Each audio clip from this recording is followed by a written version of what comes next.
In the year 1916, amidst the unending roar of artillery and the thick scent of gunpowder and mud, a young French soldier named Elias sat huddled in a trench near Verdun. The world around him was a symphony of chaos, a landscape scarred by war. Yet, in his hands, he held a small beacon of civilization, a pen and a piece of paper. By the dim, flickering light of a lantern, he wrote to his beloved Clara, each word a desperate attempt to keep a piece of his humanity alive. He whispered to himself. The words meant only for her, my dearest Clara. If this letter reaches you, know that my heart is with you, even if you don't return. Miles away, in a small, dimly lit Parisian apartment, Clara waited. The candlelight danced across the walls, a fragile warmth against the cold shadows of a city holding its breath. She sat by the window, rereading the letters Elias had sent, her fingers tracing his familiar handwriting. Each line felt like a warm embrace, a shield against the chilling anxiety that gnawed at her. She gazed out at the dark, empty street below, her own whisper a prayer lost to the whistling wind. Elias, please come back to me. Bring life back to us. Back in the trenches, the horror was relentless. The earth shook with every shell, the air thick with smoke and the cries of the fallen. Mud, cold and heavy, seemed to suck the life from everything it touched. In the midst of this chaotic hell, Elias's face was a canvas of fear and fierce determination. With every explosion, with every shout that echoed through the trench, he rode on. He held on to the memory of Clara, a lifeline of hope amidst the maelstrom. On the stained paper, his words defied the chaos.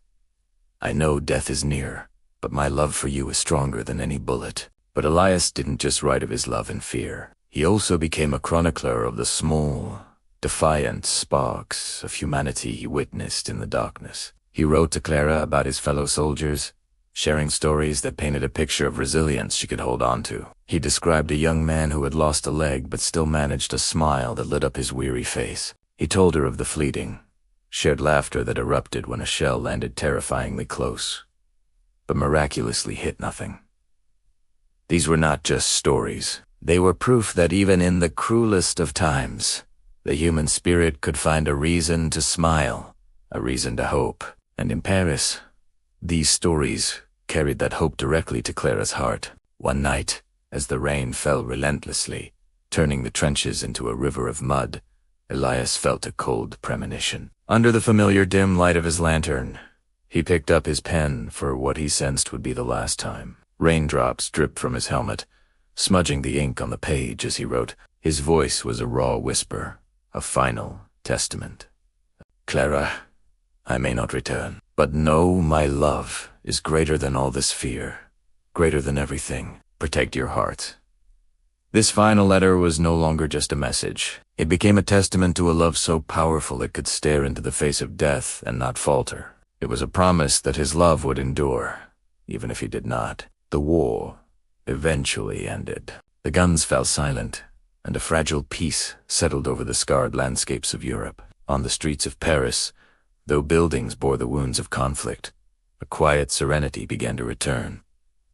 But Elias did not come home. Clara sat by her window, the same window where she had spent countless nights waiting. But now, soft sunlight streamed in, illuminating the stack of letters on the table beside her. As she read them one last time, tears rolled freely down her cheeks, but a faint, gentle smile touched her lips.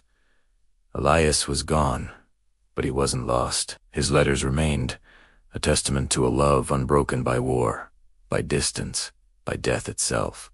In every word he had written, his love was still there, stronger than bullets, stronger than chaos, stronger than the war that took him.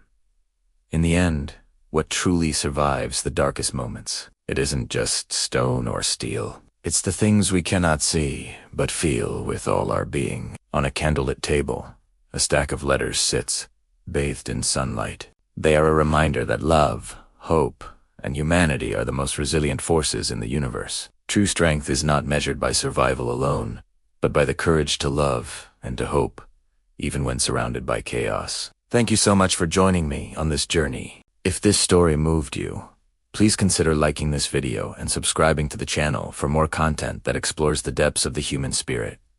Your support means the world. Thank you for watching.